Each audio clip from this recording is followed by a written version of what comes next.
You are listening to the Hiking Radio Network, where we talk the walk with shows by hikers, about hikers, for everybody.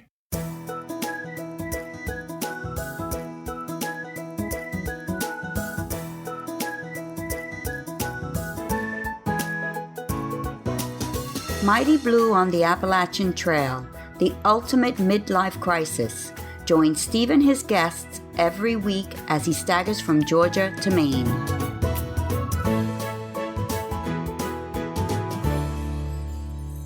Hi guys, and it's Thursday morning again. Unless, of course, you're listening to this after Thursday, but you know what I mean. So you landed back at Mighty Blue on the Appalachian Trail, the ultimate midlife crisis. This podcast gives you your weekly AT fix, and today's guest is no exception. This week we've got Supergirl herself, better known to her friends as Jessie Crawford. Jessie wrote to me a couple of weeks back telling me how her post-trail life was going, so I wanted to have her on the show so that she could share the story of her hike, as well as have a conversation about what it feels like when it's all over. I'm sure that this will resonate with some of you, so Jessie will be along shortly. I'm suspending the hostel section this week to introduce you to the subject of yet another podcast. This one will be starting around the end of February and will be called A Woman of a Certain Age, Phoenix on the Appalachian Trail. We're going to be meeting Phoenix after Jessie. Finally today, Paul Stutzman's Hiking Through finds Paul at McAfee Knob and Tinker Cliffs, meeting somebody who understands exactly how he's feeling. Paul will be along after Phoenix. So let's get started and introduce you to Jessie Crawford, known on the trail as Supergirl.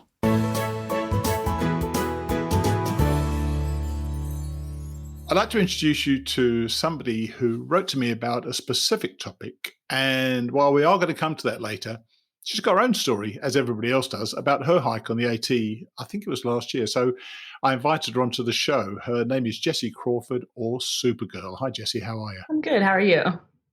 I'm good, thank you. And we did talk about this the other day, but I think the most important thing, of course, is for you to tell everybody why you feel comfortable referring to yourself as Supergirl on the trail. Do you fly along the trail or something? Well, I mean, how'd you get that? Well, honestly, I didn't want the trail name when I first heard it. I was like, no, like that's too like stuck up or something. So when I started the trail, I kind of was fine with the idea of not having a trail name until I felt like something was right. So I actually went up until the NOC before I got mine. And I was hiking with a group of people, and they like to party a lot. They were super fun, but I woke up early and I hiked out around 9 a.m. over the mountain out of the NOC. And then when I got to Stokoa Gap, I saw my tramley at the time getting dropped off by a van. And it turns out that they stayed at the bar all day and decided to yellow blaze. And we got there at the exact same time. And they were just so surprised to see me. They're like, how did you get here? I was like, I hiked the mountain. They're like, whoa, you're Supergirl. You leap over mountains in a single bound. And then I was like, no, I was actually hiked pretty slow. And then when I got to Fontana Dam, everyone was calling me Supergirl. So I was like, okay, I'll just take it. I think it's a very cool name. Yeah, I owned it after a while. As you should do. You should be as badass as possible, shouldn't you, when you're on the trail? For sure. And really, I really think, and I've said this a few times to people before, you do assume almost not the characteristics of Supergirl, but you think of yourself as Supergirl in some ways, don't you? You know, that is your name on the trail. You are that different person. Do you find that was quite not important, but do you find that was one of the things of the trail that allowed you to develop a different side of yourself, perhaps? Definitely. And I've often said hiking the trail, I felt the strongest I've ever felt in my life. And introducing myself as Supergirl, I just felt super empowered and just super strong. I keep using the word super. It just felt very fitting after a while. And I ended up loving the name. And my friend Stacy, who thru hiked in 2014, she sent me like a Superman bandana and all this cool like Supergirl patch for my pack. And it was fun. I'm really happy. Very cool. Very cool. So now you're back. You're just plain old Jessie again. Is that right? But I was Supergirl for Halloween. Oh, even better. Even Like, better. why not? You actually did dress up. Yeah, you should have actually hiked with a Supergirl outfit on. I know. Really. I almost thought about the That'd be pretty Katahdin, cool. but I did not. I was Right. cold. Now, but I think it's a pretty cool name. Now, you started a couple of weeks after me. I think it was March the 13th, was it? Yes, March 13th. Yeah. I say it's just a few weeks after me.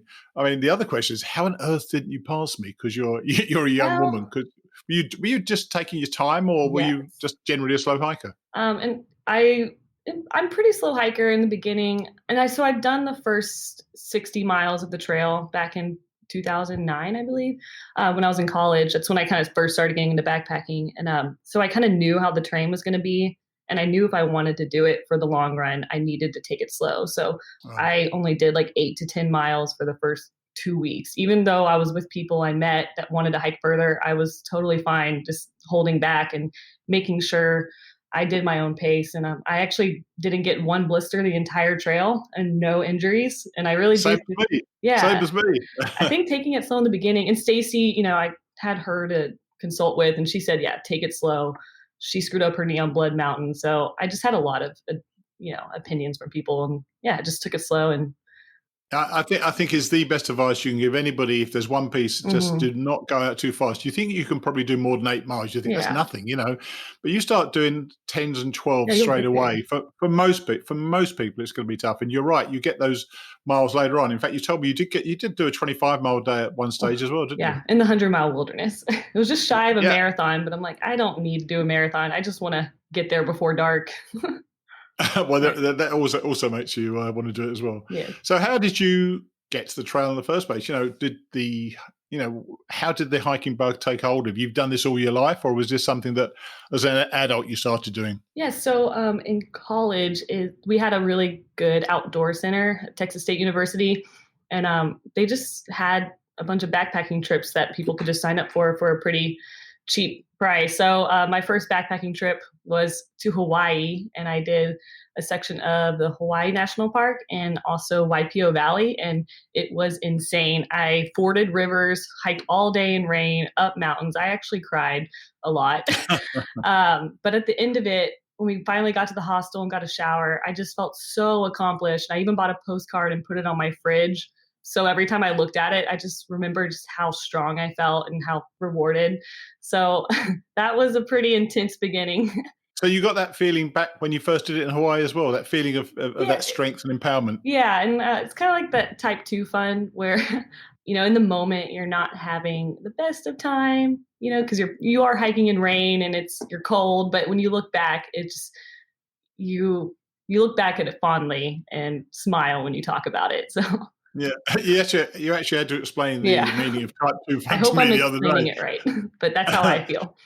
So basically, it sucks at the moment. In the moment, it's happening, Yes. but when you look back on it, you look back on it fondly. Exactly.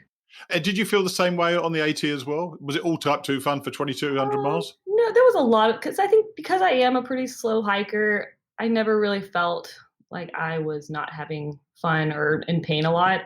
There was definitely some times towards the end in the Whites in Maine where my body just felt run down, and I'm like, what's the point? But then I'm like, I'm so close to Katahdin, I'm not quitting. Oh, But it was just, definitely when I started to get to the New England area, your body is just telling you to stop. And that's whenever you just have to power through. And when I look back at Maine, I love talking about it, and I love the things I saw. But in the moment I was hurting.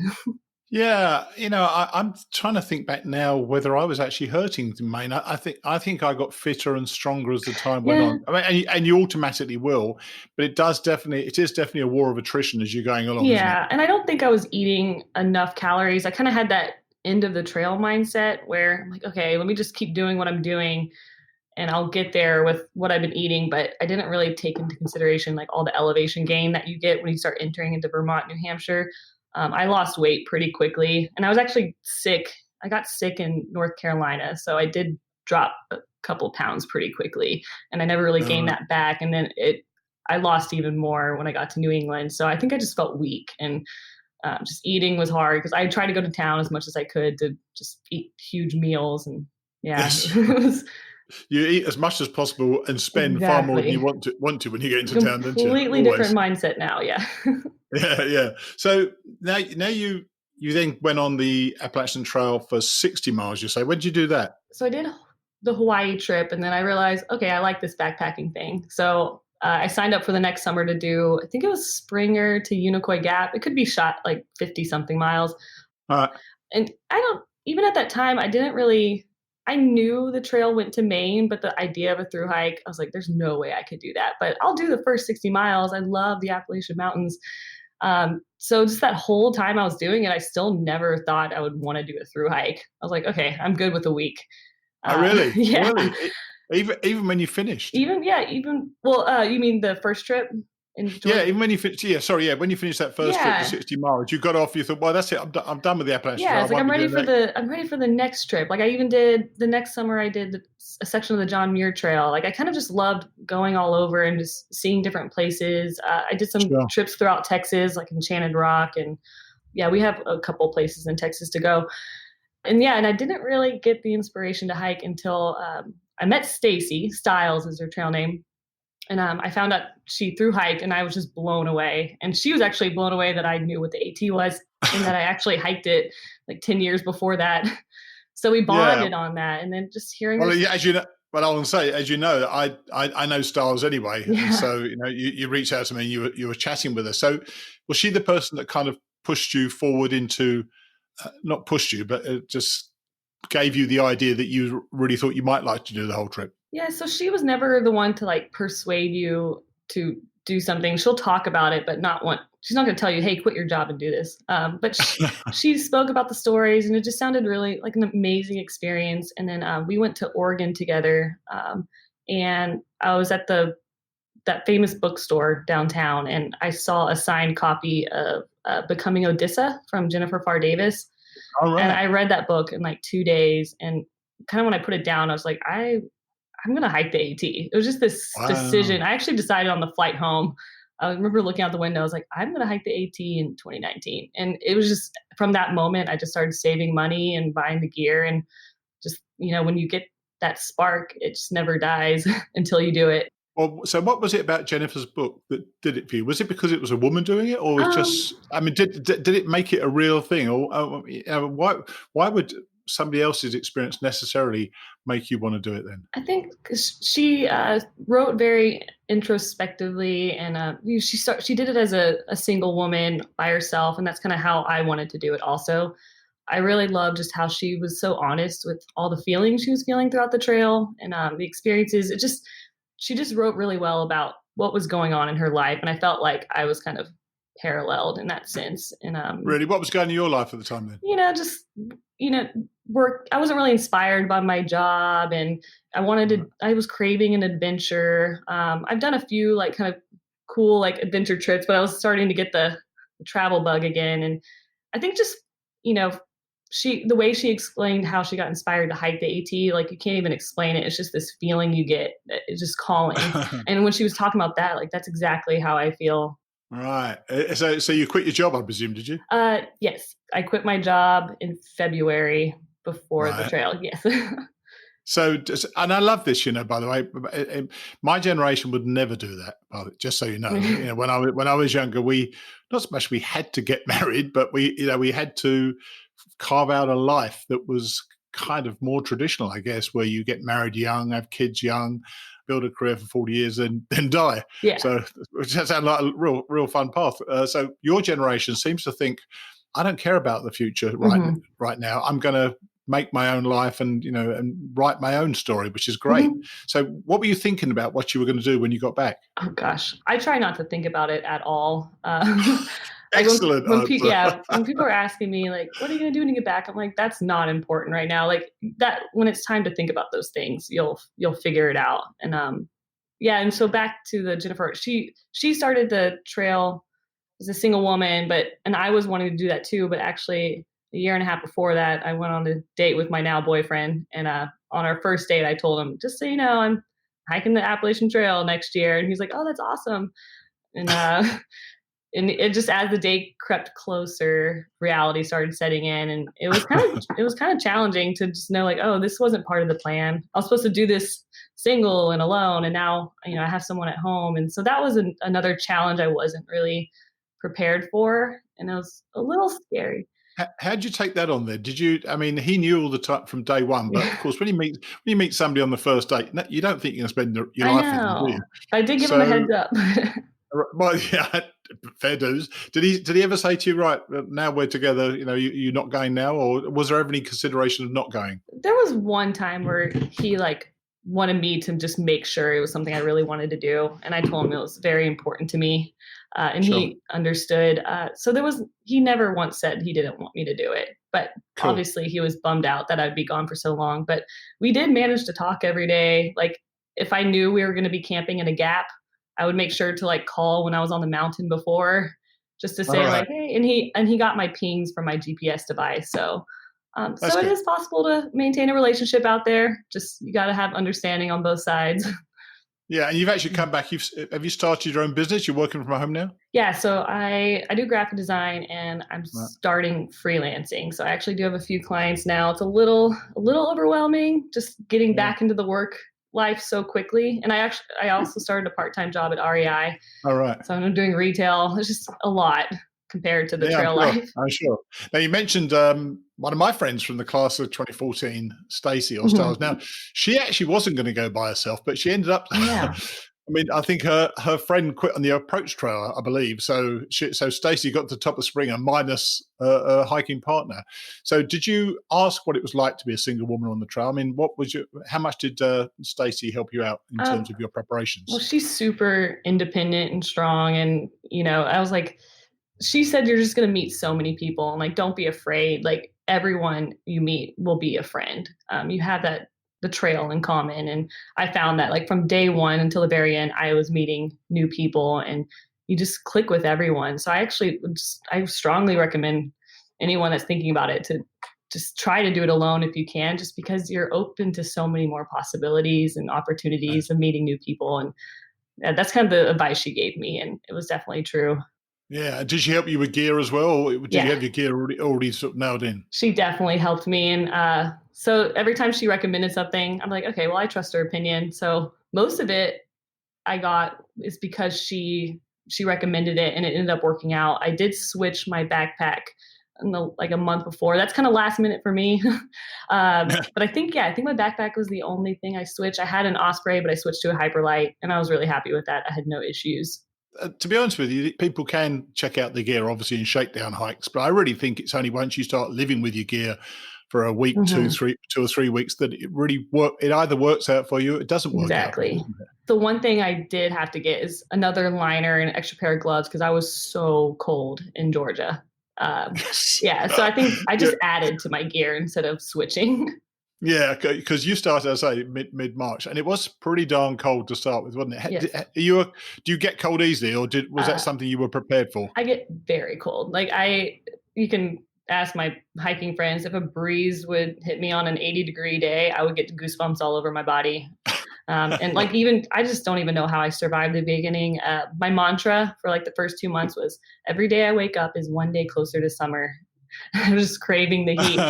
And then, when the heat came, I'm from Texas, so it was miserable at times, especially during the heat wave up near Connecticut and Massachusetts. But my hiking partner and I just made sure we drank water like every 2 or 3 miles. And, I was used to that type of heat, but not backpacking like 17 miles through it. So that was a challenge. I can't remember where I was then, but I must have been just ahead of you still by that stage. Stacey was actually tracking.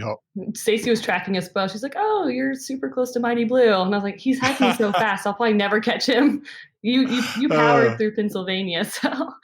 Well, that was Trigger kept doing that. Oh, He kept really? pushing me on to do more miles. Good motivation, though. The last 2 days, we did 40 miles in 2 my days. gosh. In Pennsylvania. That was too much for me anyway. But Yeah. Trigger, no, he was pushing me on all the time.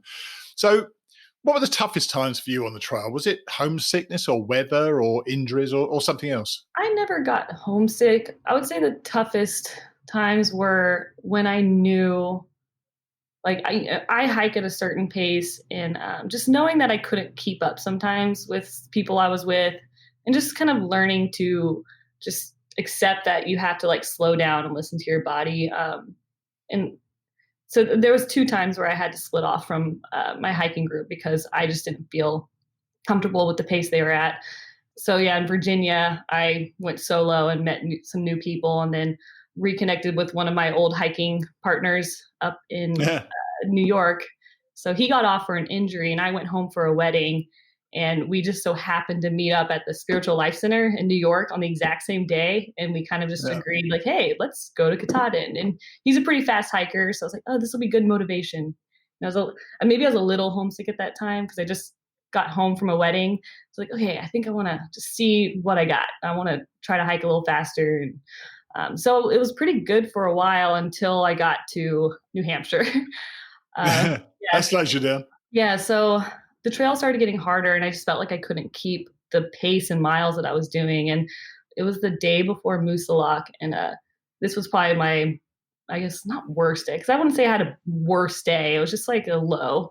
I was starting to get these like little rashes on my shoulders that were irritating me so much, and it was I forgot Mount Cube. I think that was the mountain before Moosalok. That's right. Anyways, it was starting to rain, and I just felt like my body couldn't even do like 10 miles, and I just knew I had to slow down, and just kind of dealing with that internal struggle of like, okay, do I hang back and just hike alone again because I can't keep up, or just, try to push through. But I was getting closer to a road crossing, and I just kind of lost it at the time. I was feeling pretty low, and I looked at Gut Hook and scrolled at the road crossing, and at the very bottom I saw a note about an elderly couple that sometimes takes people in. Right. I had no information about that other than it's a turquoise house, take a left. Like, I cannot be on the trail tonight. I'm just not feeling it. So I just took a left and started walking in the pouring rain, and a car pulled over. It's like, yeah, do you need a ride? I was like, yeah, but I don't know really where I'm going. So I was like, but I'm trying to go to this house that like they might take me in, but we'll see. And she's like, oh, we'll just wait outside and you can knock on the door. So we actually found the house, and I got out and knocked on the door, and no one answered for a while. And then I was about to leave, and then the door opened, and it was this like elderly woman, and she looked so in shock at first. I was like, I heard that you sometimes take hikers. Is there any chance I could stay tonight? And she just looked me up and down. She's like, come on in. And she immediately like gave me some potatoes to peel. And she was like, wanted me to cook me dinner. And I found out that her husband, who would want to take hikers in, passed away the month before. So she was alone and kind of suffering through dementia. And I kind of just showed up at her doorstep, and we ended up having a wonderful night. I was sitting in her husband's chair. We were watching TV together, and we stayed up all night just chatting, and she was showing me pictures of her husband and her family, and she made my bed upstairs, and it was just so it was one of those moments where I felt so low, and then by doing that, it's like we both benefited from it. Like when I said goodbye the next morning, she wrote me a really sweet note about how she was really happy that I came, and when I was walking back to the trail, she drove by and gave me a juice box and like some fruit. So I think it's kind of like when on the trails, like every time I had a bad moment, something good happened almost like immediately after. I mean, sometimes it'll take a day or two, but I mean, we hear about, the trail provides, but that is a perfect story, because not only did she provide for you, but you provided for her as well. She probably needed somebody to talk to that time. And the fact that you're sitting there on her husband's chair watching TV, I mean, it must have been a perfect night for her as well. Oh my gosh, that's real trail. That is real trail magic. Isn't definitely. It? And when we spoke the other day, you told me that you'd had really good weather through the Whites, as I did actually as well. And you say, and I don't know whether you said it or someone said it to you, you said, enjoy yourself or kill yourself. Yes. Is that how it really felt to you in the Whites? So my hiking partner, his name was Wildcard. We would, people would tell us before, like, the fear mongering for the Whites, like, oh, it's going to be so hard. And we just kind of didn't really know what to expect going in there. And then we ended up just doing like 12-mile days or an 8-mile day and go get a beer in town. And we had a really good time. And then I heard some other people that were pushing like 17 to 20 miles through the Whites, and they were just talking about how crazy and painful it was. So when we started running into Southbounders after that, they asked like, oh, like, how are the Whites? They're like, well, I think you have two options. You can either enjoy yourself or kill yourself. So I was like, if you take your time and enjoy it, like, it's going to be amazing. But if you try to rush through it, it's going to be really hard. There's so many rock scrambles, and that's just, I feel like it's black and white with the Whites, because just the way the huts are spaced and the camping spots, you don't really have many options. No, you don't. Yeah, so we chose to enjoy ourselves. Yeah, damn right. I mean, I think everybody should enjoy themselves. You know what you're there for otherwise. But to get great weather through the Whites, which I didn't get first time, I did this time, and it was just just the best bit for me. Mhm. Well, not quite. I think Maine. I slightly prefer Maine to New Hampshire, but I love New Hampshire as well. And I think the whole thing is just. It's almost as if the trail is designed to finish on a high, isn't it? For To me, sure. anyway, for Yes. Northbounders. Anyway, I also saw your photos of Katahdin. You had another It amazing was day on that. amazing. I only looked at those today. Actually, it was the Yeah. bluest. I think it's the bluest sky I've seen on the It trail. was actually really bad weather the 5 days before that, but it's kind of tricky picking your summit date, like, because my Yeah, parents came to visit, so I was like, well, September 4th would be pushing it, 'cause so I summited on September 5th, and then September 6th and 7th, it would just be my parents wanted to fly home on the 7th, and I would have liked to have a day off, after yeah. summiting, and I just kept looking at the weather report, and it just showed rain, rain, rain, and then as the day got closer, September 5th, the sun just popped out on the weather report. And I was like, okay, I think we did it right. And yeah, like the whole week before Katahdin was just the 100-mile wilderness was just the worst weather I've had on trail. So I actually didn't even get to see Katahdin until I got to, I think, Rainbow Ledges. I was the first time I saw Katahdin. I didn't even get to see Katahdin at the A-Ball Bridge. It was just fog. So it was, yeah, Wow. so I only saw it that one time, but then we woke up from the birches and the weather was amazing. It was cold, so I put on everything I own, but I just could not have been so happy for just the weather change. It was extremely windy climbing it. I couldn't take any photos because I was scared I was going to die, but but when we got up there, it was just perfect blue skies. And, As you say, enjoy yourself or kill yourself. exactly. So how did you feel when it was over? It's the thing I've been um, thinking about recently myself, obviously, when you touched that sign. Did yeah. it feel good to be over or not? So it did. I remember when we got to the flattish part, like the table walking up, I kind of started feeling a little emotional. I was Yeah. like, oh my God, that's it. And when I got to the top, it was just this surreal feeling, but I didn't feel like emotional. I was like, okay, that's cool. I thought I was going to be bawling my eyes out, but I'm not. That's all right. So we just like hung out at the top, and I was relieved that we did it. But I think what was preventing me from feeling completely accomplished is because I'm still on the mountain and I still have to get off. So the Yeah. lingering thought of me still having to get down this like crazy mountain, like the trails were just rock piles, still made me a little worried. Funny enough, I don't recall worrying about that at all when I first did it. But Yeah. at this Well, time, I knew it was going to be. So yeah. it was tougher, much tougher going down than going up for me. Yeah, going downhill always kind of gave me some anxiety because I was always scared like something would happen where I would slip, and that's where I would twist my ankle, like on the day before Katahdin or something.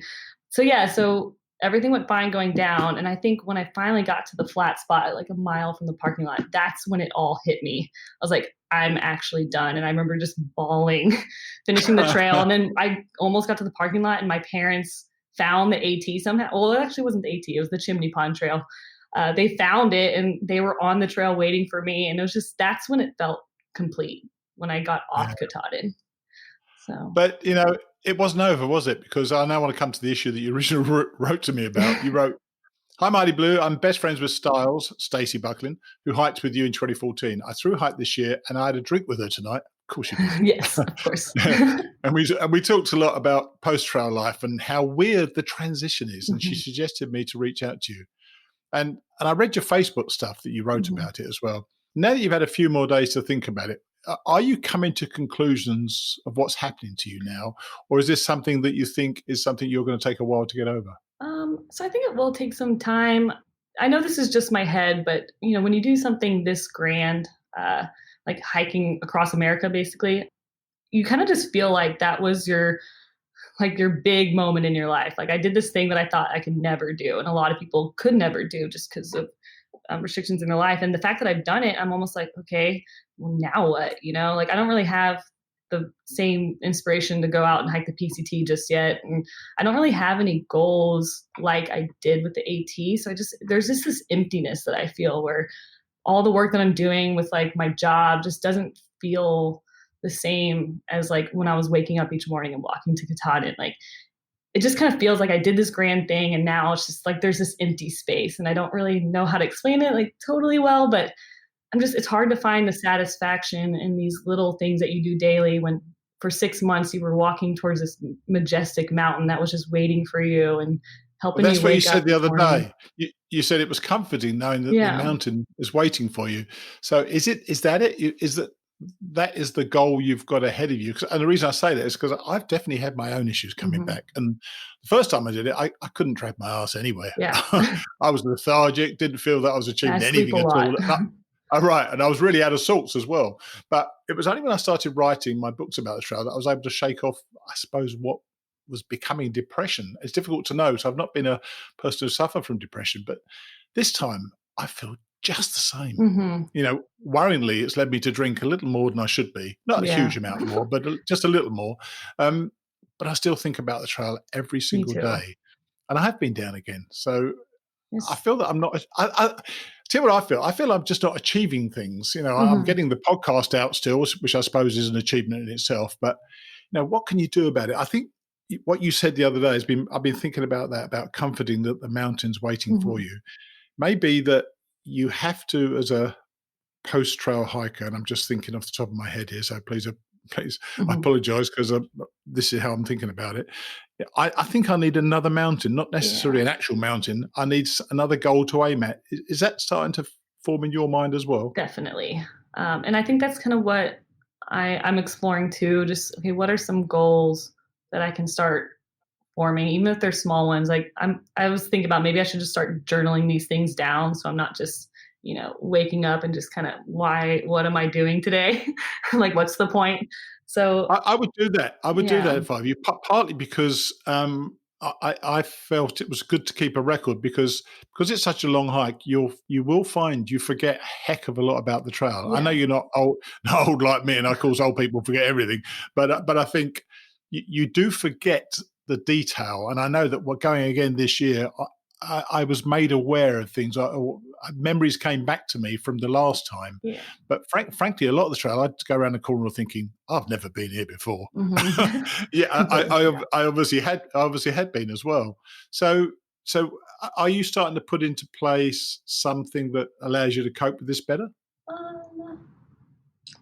See, that's the hard part, because I'm going through that right now, and I'm just trying to stay busy. I think I need to start at least being more active again, because I am letting the sleep take over a little too much.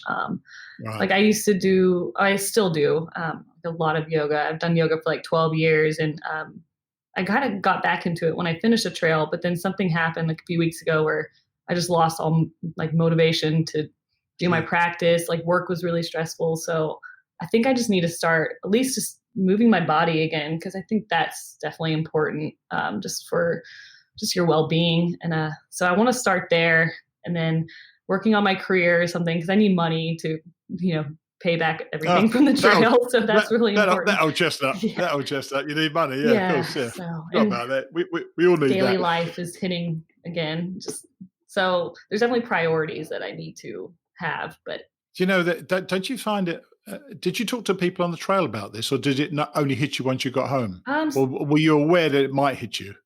Yeah, so I thought it was not going to hit me at all. I remember people asking me post-trail depression. I'm like, I don't think it's going to happen. I feel like I've left for months before. I went to India in 2014 for 4 or 5 months, and I came home and everything felt great. And I've done a few other trips, so I was like, I think I'll just be fine. I'll be ready for my next adventure. But when I got home, I just started feeling all these just different emotions I've never felt before. And I think it does have to do with what I was saying, and just about how different this journey was than everything I've done.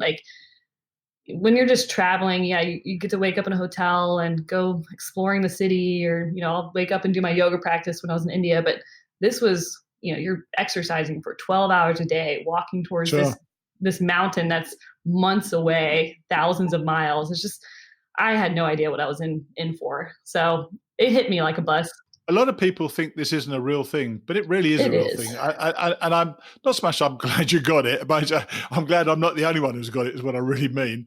It is surprising how impactful it can be. And I just hope anybody who is thinking of going on this trip, you take away so many positives from this hike, don't you? Mm-hmm. And yet at the same time, you have to cope with things which you might not have expected to cope with. So do you obviously hopefully you look on the positive side of the journey. Is there a takeaway that you'd say was something that you were so pleased you got from this trip? everything. Like I'm so happy I went out there and did it alone and didn't let just think people and things talk me out of it. I just feel Yeah. like you just learn so much about yourself when you're pushed to your limits. And Yeah. it's just, I got to know a part of myself that I've never seen before. And I feel like I had this confidence about myself that wasn't as apparent before. And I don't think it'll ever go away, which is comforting. Well, And that alone, that is worthwhile. And I know my listeners hear me go on about these empowered young women and how powerful they've made themselves. Mhm. Frankly, I think it's so much better for the country that we have all these strong young women around, because in my generation, there were certainly less than there are now. So and I think that's a great plus. Well, look, having met Stacey, and if you're a good friend of Stacey's, I know what an empowered young woman she is as well. So I'm sure you will keep that strength of character throughout your life. So I really appreciate you coming on and chatting with me. Yeah, thank you so much. I really enjoyed it. And thanks for sharing. All right. All right. Cheers then. Cheers. Bye. Bye. I thought it was brave of Jessie to share how she felt. I wanted to mention a few things about my after-trial experiences, and Jessie seemed the perfect person to share them with. I know that some of you think that this is utter hogwash, but really, unless you felt it, you just can't relate. I'd like to hear from many of you who may have had similar difficulties and would be happy to share them either with me via email or even just come on the show.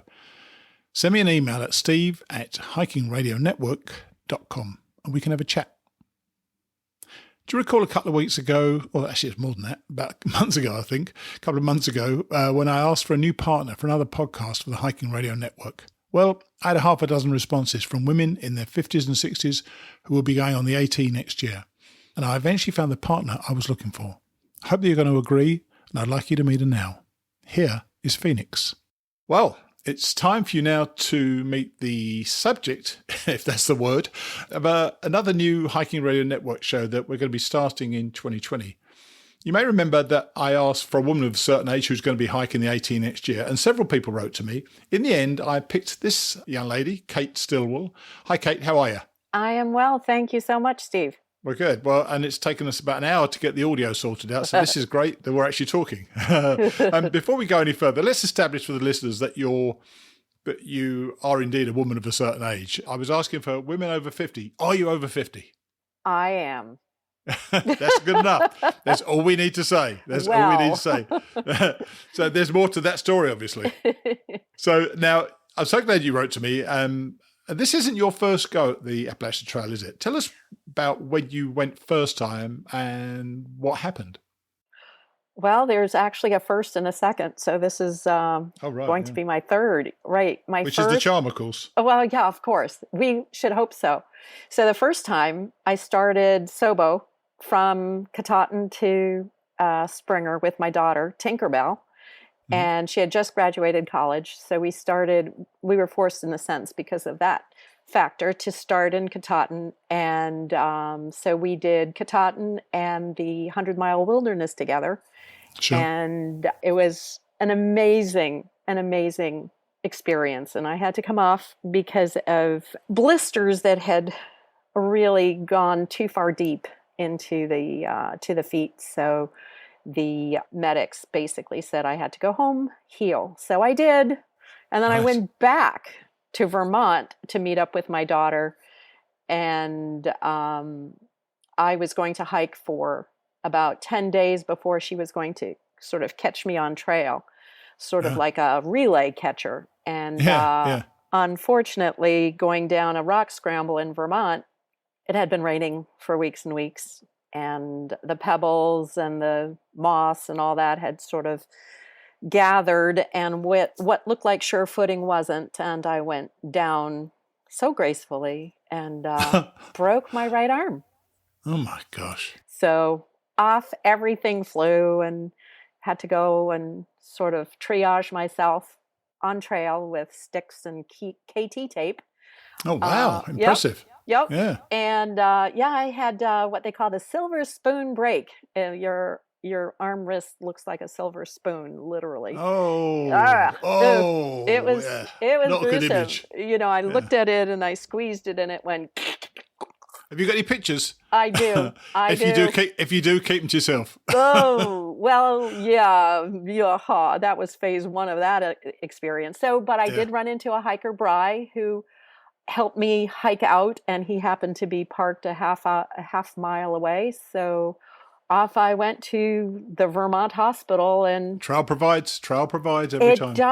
It does in every way that you could possibly think.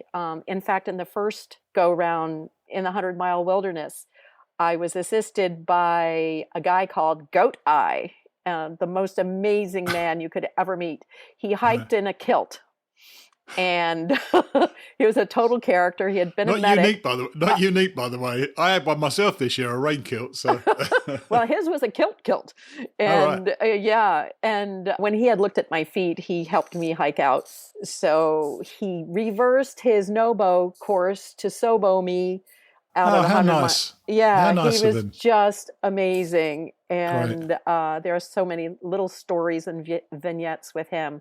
Sure. But being a veteran, it was sort of like man down. You can't leave a guy behind when you know that they're kind of look awful and need your help. Yeah. So you got off the trail then. Uh-huh. Do that count as 2 goes, or is that the same journey interrupted twice? Yes. Oh, right. Okay. There we are. Yeah. So the same years, month apart.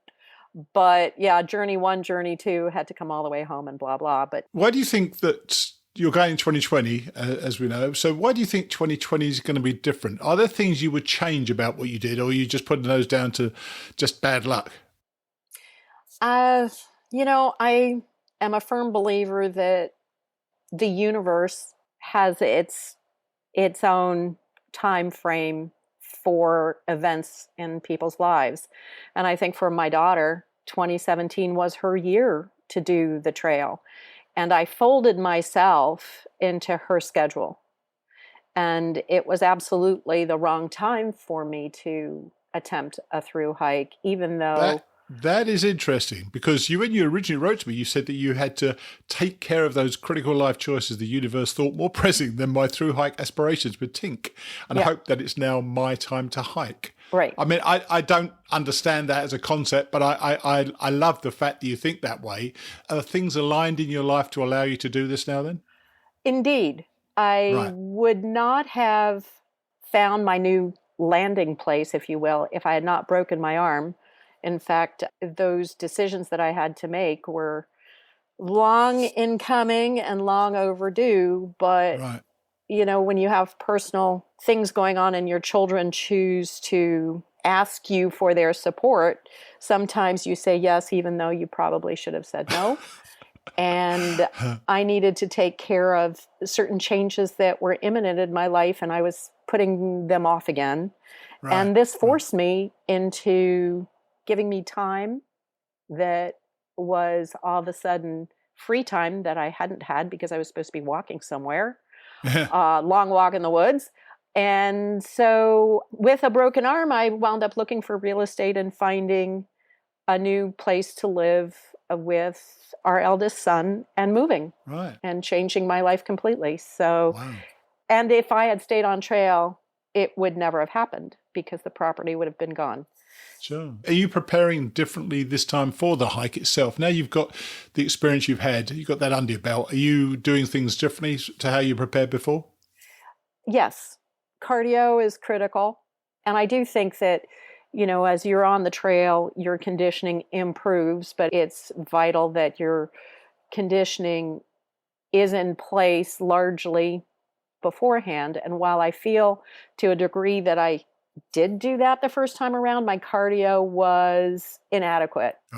Going up Katahdin was that last bit for some reason just about killed me, because it was also like 90 degrees out that day. It was a record day on June 8th, 2017. Katahdin's a ridiculous place to start. I mean, it was the first day. Oh my gosh. I mean, I just couldn't imagine it. But. Yeah, it was. It was amazing. It was amazing, but it was super challenging. So, P.S., long story short, I intend to improve my cardio. And one of the things that I love that I discovered is that I could buy a 20-pound weighted vest, so I don't have to walk around with my backpack like an idiot walking around town and going through the parks. And it's a great, I can walk anywhere with it and not feel, okay, she's got a little hump, but one hump. That's like 20-pound vest. Oh my gosh! The thought of that makes me feel sick. That's awful. So you're giving yourself quite a tricky schedule. Tell everybody the plan. What's your plan, and when you start, and which way you're going? Okay, so as it turns out, it's called a Sobo circuit or wraparound. Okay. All right. And the reason being is that I'm going southbound the whole way, as opposed to a flip-flop, which you go one direction one way and the other direction the other way. Sure. And our eldest son turns 30 on October 1st. So I do have that time frame and a couple of events that I have to get off trail for in between. That said, I'm starting April 1, going Sobo to Springer. From Harper's to Springer, yeah. I'm sorry, thank you. Yes, from Harper's Ferry. All right. And from there, take my stinky self, bring myself home for a week or so, and then fly up to Maine and redo Katahdin and finishing down here in Harper's Ferry. Well, that's 6 months, but that isn't 6 months hiking. That's less than 6 months hiking. You're taking time off at home. You're leaving the trail for a few times. So it's really more like 5 months. Do you think 5 months is doable for you? Yep, I do. Really? Okay, because the reason I ask is that, I was wondering, when I read what you sent me, was your pace sufficient to keep up with your daughter before, or do you think that maybe hurrying to keep up with them may have contributed to your injuries? Well, initially the goal was to get our legs, if you will, after Katahdin. 100-mile wilderness, however, when you consider that you're supposed to carry 10 days worth of food, but the first 2 days are you arrive at the campsite, then you hike, and then you sleep at the same campsite. So that's 2 days right there out of your 10 days worth of food. So we were feeling a bit of pressure to make sure that we would get through the wilderness with the supplies that we carried. So our pace was actually crazy, I think, out of the gate. Katahdin is 12 miles round trip plus. Sure. And then I think the first day was 13. Second day was, I don't know, I blogged it like 17 and then 22 miles. Gosh. Yeah, way too fast. That's a lot. So while my daughter, who is 22, kind of hop skipped and was like Tinkerbell, she just kind of flitted over, and she would go and we would agree that should wait on trail for me. And by the time I got there, her feet were nice and rested and cooled off. And she'd take off and I would follow with my feet that were not well rested. And, Yeah. You're going to take your time this time, are you? I mean, there's a bit of a disparity between those ideas. If you're going to do this in 5 months, you have to move pretty well. You have to be moving pretty well. But at the same time, you're confident you're going to build up to that. Starting off slowly is so much the best thing for everybody who ever hikes this trail. As I understand, yes. Yeah, and building up to bigger miles is definitely doable. But, you're giving yourself definitely a test. So, I hope it's going to be doable for you, and we're obviously going to be following along and checking how you're doing. And the idea is we're going to be chatting twice a week, whenever we can, and I'm recording your journey in much the same way that I did with Bruce, in returning to Katahdin. I loved listening to those. He was great, and I really enjoyed the format of that. And we'll probably start with your preparations sometime sort of late February, early March. And cool. And I suppose lastly, maybe this should have been the first question. Are you excited by the prospect of the hike and hopefully the podcast? You know what? I'm obsessed. It's I got off the trail and I was dumbfounded. I was gobsmacked. I could not believe that all that had happened to me. And it's the most amazing thing. I've never been able to sort of move past that. I am so thrilled. I've got a lot to do before I can leave. I've got this 90-pound dog and a son who works full time. So having cover, they're the details, but crazy excited. And I think this podcast is wonderful. I'm hopeful that I have something to contribute, because these are adventures and they're epic. So yeah. And who knows what'll happen. It could be a very short experience or it could be a very long one. I got to tell you, okay, if you haven't got anything to contribute, the podcast is going to be a bit of a dud, isn't it? So we've got to make sure you do contribute. Oh my gosh. Dear.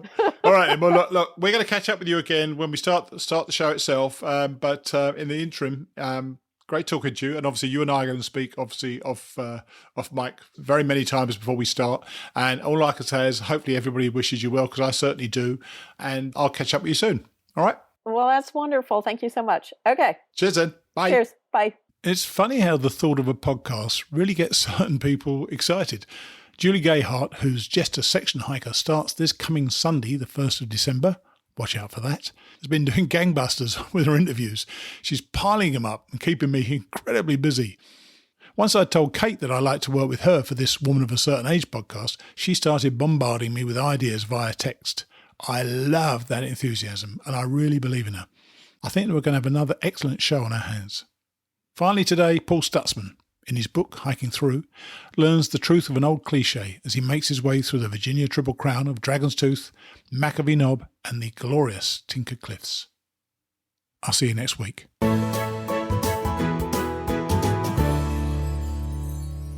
Chapter 13. It is what it is.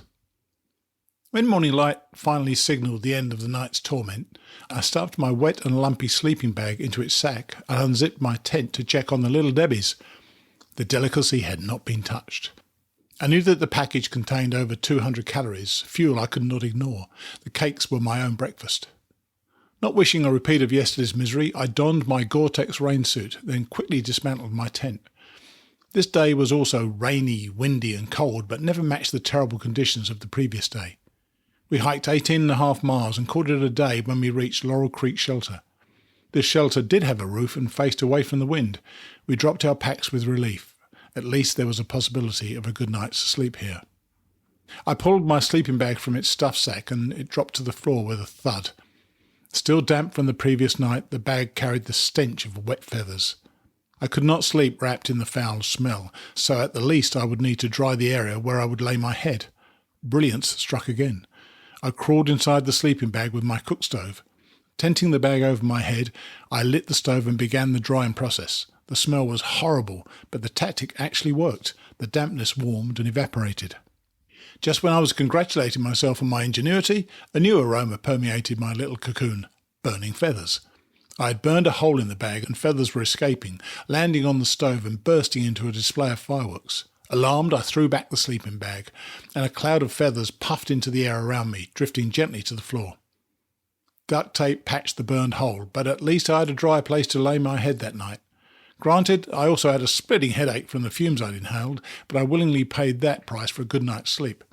I scooped up some of the feathers on the floor and stuffed them down a small gap in the shelter floor. Mice might reject my little Debbies, but surely they would appreciate this gift. My efforts did produce rest that night, and morning brought the gift of sunshine. It's incredible how sunshine can improve one's disposition. A sunny day also gave us an opportunity to dry out all our gear. At noon, we stopped at the Nide shelter and, under the midday sun, spread tents, sleeping bags and all our wet clothes over any and every bush. In an hour, we again had dry equipment and our packs were several pounds lighter. As I had planned this hike and counted the miles and days I would be on the trail, I questioned whether I might become bored hiking through the woods day after day. I never did. Every twist and turn brought new wonder. I remembered a quote from Benton Mackay, the originator of the AT. He said the ultimate purpose of the Appalachian Trail would be to walk, to see, and to see what you see. How often we witness a scene of great beauty but don't comprehend what we see. A beautiful sunset, a bright full moon, brilliant stars on a cloudless night. We're too busy to see. The stresses of life blind us. Our eyes behold, but we do not grasp the greatness of what God placed here for our enjoyment. Several weeks before, walking along a lovely stretch of trail where flowers splashed their colours everywhere and trees towered over me, I remarked to God that he had done a particularly good job on that section of the trail. I heard him reply, "You are my son, and I made it for you." The creator of everything I saw had named me as a son. I was an heir. How wonderful is that? If we could actually grasp the significance of that father-child relationship, then perhaps we could also begin to see what we see, and maybe even know what we know. Sailor and I hiked in 21 miles of sunshine that 13th day of May. By evening we were crossing Route 620, a small country road that follows Trout Creek. We weren't too far from the shelter, but it was half a mile off the trail and we did not want an additional mile of hiking. Hiking wisdom recommends camping away from highways, but this was a small country road and we were ready to call it a day. Our tents went up inside of both the creek and the road. Most of our clothes and equipment had dried in the sunshine during our noonday break, but my shoes had been damp for most of the day. Now, as we stopped for the night, I realised that even my shoes were dry. Everything had finally recovered from the downpours of the last 2 days. I took my water filter to the knee-deep Trout Creek, running clear and cold just across from our campsite. Perched on a rounded rock, I filtered a litre of water and then jumped back to the creek bank and slipped. My dry shoes were once again waterlogged. We were on the trail early the next morning. Morning sun slanted through the trees and the beauty of a Virginia spring throbbed around us. We crossed Trout Creek on a footbridge and immediately the trail turned upward. Our challenge of the day would be Cove Mountain, with rock formations along its spine. The most prominent formation, Dragon's Tooth, jutted upward another 35 feet from the mountain. Our descent proved every bit as difficult as the climb. The trail downward was a series of rock steps and switchbacks. U-shaped iron rods had been inserted in the cliff walls, handholds to assist hikers navigating the steep path. 8 miles brought us to Route 624. A small grocery down the road promised hot breakfasts, pizza, sandwiches and supplies. The lure of food was irresistible. When we arrived, we found real luxury. Restrooms. We ate and ate. We sat on the concrete outside the door and feasted. I checked my phone and found I had not only service but also a message. My youngest daughter had been busy herself the previous day. While I was labouring over the Virginia mountains, she was labouring to give birth to a son named Isaac. "I'm a grandfather," I yelled to Sailor. "Congratulations!" I'm an absentee grandfather, I thought to myself. Should I have been with my daughter instead of trekking through the mountains? Her mother never would have missed this event. I called my daughter and she was very clear. Yes, she wanted me at home. By the next evening, Sailor and I would be in Daleville, Virginia, where my friend Ina would meet me and drive me back to Damascus for trail days. I had scheduled 2 0 days to attend the event. Ina would then bring me back to Daleville and I would continue my hike. But after talking with my daughter, I considered riding back home with my friend, spending several days there and then coming back to the trail. A big question mark was written on that plan. If I took a break now, would I ever get back to the hike? My imagination put me at home with my family, relaxing on my front porch. The picture was so enticing that I knew if I left the trail, I would probably never come back. And yet, I had a new grandson to hold and a daughter who wanted me to come home. I still had a few days to mull it over. I dangled at the edge of the cliff, peering cautiously over the edge. McAfee Knob, one of the most photographed spots on the AT, juts out over a long valley, and from my perch I could see tomorrow's challenge, Tinker Cliffs. On my hikes in the Grand Canyon, I developed my own system to rate survivability levels of falls from precarious perches. The scale of danger ran from broken bones to hospital stays to extended hospital stays to certain death. McAfee Knob registered somewhere between extended hospital stay and certain death. Trees below might snag a plummeting hiker and prevent instant death, but death might be the more favourable ending. Still, I couldn't resist the photo op, standing at the tip of the rock with nothing but sky behind me, and then sitting, reclining casually with my legs dangling over the edge. As I lounged at the edge of the high rock, I was still mulling over my dilemma. This spot was 700 miles into my hike, almost 1/3 of the distance to that sign on Mount Katahdin. Every mile brought new people and experiences into my life. I was leaving behind the old and becoming new, and I liked what I was becoming. What adventure and transformations lay ahead? What might I miss if I went home now? What things did God still want to show me? Another ending. This was my last night in Sailor's company. Tomorrow we would arrive in Daleville. From there, I would head back to trail days in Damascus, and Sailor and his son would continue the hike together. We stopped at Campbell Shelter for the night. Situated on a slight incline set back from the trail, it was a peaceful spot. Deer ventured close to the shelter throughout the evening, unalarmed by our presence. The quiet spring evening in the woods was a perfect ending to a perfect day. Tinker Cliffs were beautiful and challenging. The trail threaded through, around and over massive boulders, and we scrambled over formations with unusual names like Snack Bar Rock, Lunchbox Rock and Hay Rock. I could not ignore the stabbing pains in my left leg. I'd altered my hiking gait after pulling a muscle on that incline outside the restaurant, and the change had possibly put more strain on my left leg. Or maybe, after 700 miles, my legs just decided they were tired. I limped towards Daleville, and the only thing that kept me walking was the promise that once I reached town, I would have 2 0 days to recover. We left the woods abruptly. Emerging from the safety of the forest and finding ourselves at the edge of a major highway always astounded us. We stood on Route 220, where thousands of cars passing daily probably never noticed the small path through the trees, leading 717 miles south to Springer Mountain, Georgia. A short walk down the highway brought us to a Howard Johnson, where Sailor would stay for the night and meet his son in the morning. I had a 4-hour wait for my trail boss, Ina, to arrive and take me back to trail days.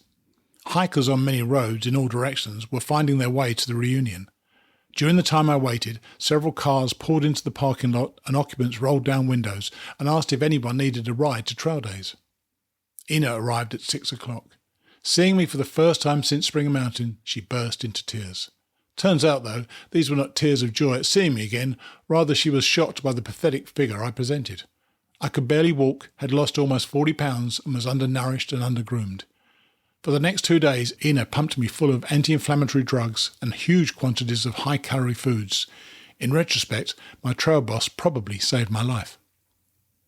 Trail Days, begun in 1987 as part of the Appalachian Trail's 50th anniversary, is a gathering and reunion, a chance for hikers to share stories and knowledge, to meet old trail friends, and to take a few days of rest. Vendors set up booths hawking equipment and food, and music and activities fill 2 days. A city of tents springs up, and everything quirky and timeless about the trail permeates this celebration of the AT family.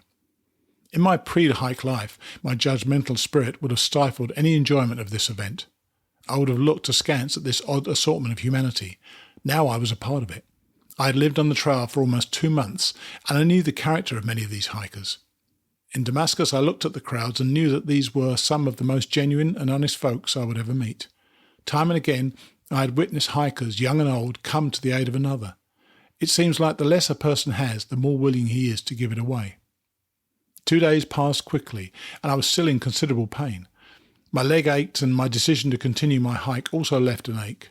I knew my choice was selfish, and this hike was taking priority over my family. Ever since I'd heard the news of my grandson's birth, I had been arguing with myself. If I went home to see him now, the risk was great that I would never return and finish the hike. Little Isaac would not even know Grandpa had been missing, but I knew I was disappointing my daughter. Her sad, "I need you here," lingered in my mind when Ina dropped me off back in Daleville. I limped across Route 220 to the trail, a pathetic figure who had just put his own agenda above his family. For the first time since my first hours on the trail, I was hiking alone, and thoughts of family and home intensified my loneliness. Dear God, I hope you're out here today, because I haven't felt this alone in a long time. For 11 miles I struggled to keep moving. Every step sent sharp pains through my shin. At Wilson Creek Shelter, I found 6 other hikers already settled in. I set up my tent outside, both to avoid the snores and to have my own space while I felt sorry for myself. I had disappointed my daughter. I was homesick. My body ached, and I realized I was starting over. I recognized no one inside the shelter. A rainy night matched my mood, but the morning brought sunshine and I started a new day. The trail crossed the Blue Ridge Parkway several times in the 20 miles I hiked that day. Those 20 miles were made possible by more drugs than I take in most years. 12 Advil taken throughout the morning did nothing to curb the pain. In the afternoon, while on a break at Cove Mountain Shelter, I met Cheech, a hiker who had also been at the Wilson Creek Shelter the previous night. Cheech had just returned to the trail after a hiking injury and subsequent emergency surgery. He carried prescription pain pills and generously shared them with me. After taking the Big Blue Wonder Pill, I went floating over the Blue Ridges, which soon became the Blue Ridge Mountains. I no longer felt pain in my leg. I didn't feel much of anything. All I was aware of on that dreamy afternoon was a little stomach discomfort from my pharmaceutical diet. At the Bryant Ridge Shelter that night, I reflected on my 2 solitary days. I'd been worried about the prospect of hiking alone, but I realised the loneliness I felt at times was now superseded by another feeling: confidence. I was confident hiking alone. I was going to be all right out here, after all. I'd survived losing my wife, I'd survived leaving my job, and now I was passing another test. I could survive by myself. I'm on the adventure of a lifetime, and I will enjoy what each day brings, whether I'm alone or in the company of others. Cheech also stopped at Bryant Ridge, and I thanked him for sharing his painkillers. He reached into his medicine bag and gave me 4 more for the next day. Trail magic. I needed those painkillers for several big climbs. Apple Orchard Mountain loomed ahead, but I never saw Apple Orchard. A thick fog bank parked on the mountain and refused to move. Bare tree limbs reached out of the fog as I passed, and trail signs were barely visible until I stood in front of them. The fog and blue pill combined to make my memories of that morning vague and dreamlike. Later in the day, visibility improved and I hiked along a ridge where the elements were gearing up for battle. On one side of the ridge the sun shone brilliantly. On the other side storm clouds threatened. I hoped the sun would prevail. I smiled a lot that day too, and I'm fairly certain that was not an effect of the drugs. It was impossible to look at spring wildflowers and not smile. Those bursts of colour that I had rushed past and never seen in my old life now brought little surges of joy. On that day, pink and white azaleas bloomed in profusion along my path, an absolute gift from God. My solitary plod ended at 7 that evening. I had hiked 22.7 miles. Arriving at Matt's Creek shelter, I found it empty. Tents were pitched within sight of the building, but the shelter itself was unoccupied. I dropped my pack inside and anticipated a quiet night, having the shelter to myself. Before unpacking, I checked the register to read the daily trail news. There was a reason I had the building to myself. Recent entries complained of an infestation of fleas. Hikers recorded horror stories about waking up at night to find bites all over their bodies, so I camped outside that night along with everyone else. As I signed my entry in the register, another name caught my eye. For weeks I had followed Sir Enity and his journal posts. His entries always spoke about peace and love and often ended with, "If you can't carry it in your heart or on your back, you probably don't need it." Since I marched to the beat of a faster drummer, I often caught up with hikers ahead of me, and the entry tonight told me I had finally caught up with Sir Enity. There were others whom I hoped to overtake on the trail too. A priest on sabbatical was on a pilgrimage somewhere ahead of me. A young man was hiking along the AT as part of a trek around the world. I hoped to meet them and hear their stories. I set up Big Agnes and went to the creek to filter water. A lone figure emerged from a tent at the edge of the creek and joined me. Sir Enity had entered my world. We introduced ourselves, and in the ensuing conversation I found that his wife had also passed away after a short illness just 8 months before. He told me his story. After she passed away, I took a good look at my situation, took stock of what was important to me, and decided I didn't need anything that I couldn't carry in my heart or on my back. I gave away 90% of my accumulated stuff and came to the trail. His wife's body had been cremated, and Sir Enity carried a vial of her ashes with him to scatter at the base of the Mount Katahdin sign. "I cannot tell you how much I miss her," he said. He didn't have to try. I already knew. "You know, Apostle, there just isn't any way to make sense of it. It is what it is," he added sadly. Of all the moving words that have been written about loss, this phrase puts it most succinctly. I lay in my tent that night and kept returning to his words and the image of a man carrying a vial of his wife's ashes with him in the long, hard path to Maine. His grief was so familiar to me. It is what it is.